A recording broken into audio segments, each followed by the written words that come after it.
ప్రభునామమునకు స్తోత్రములు. క్రీస్తునందు ప్రియమైన దేవుని బిడ్డలారా, మరొకసారి మనమంతా ఈ రీతిగా కలుసుకోవడానికి ప్రభు మనకు సహాయం చేశారు.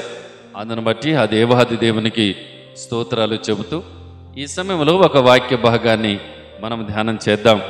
సామెతల గ్రంథము 3వ అధ్యాయము చదువుదాము. 6వ వచనాన్ని మనం చదువుదాం.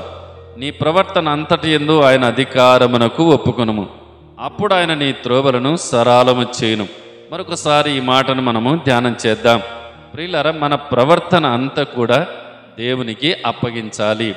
ప్రియులారా, ఈ లోకంలో మనం జీవించే జీవితం ఎలా ఉంటుంది అని అంటే, మరి ఎటు వెళుతుంటామో మనకు అర్థం కాదు.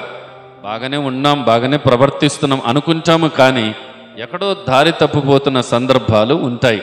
అయితే ఇక్కడ విషయం ఏంటంటే, ఒక వ్యక్తి తను తానుగా దేవునికి సమర్పణ చేసుకున్నప్పుడు ప్రియులరా, అప్పుడు దేవుడు ఆ వ్యక్తిని తానే నడిపిస్తాడు. తానే తన త్రోవలన్నిటినీ ఆయనే సరళము చేస్తాడు.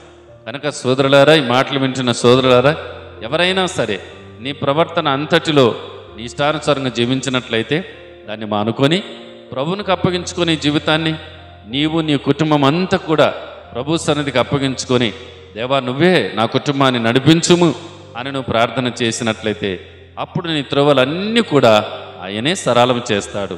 అట్టి కృప దేవుడు మనకు సహాయం చేయునుగాక. ఆమేన్.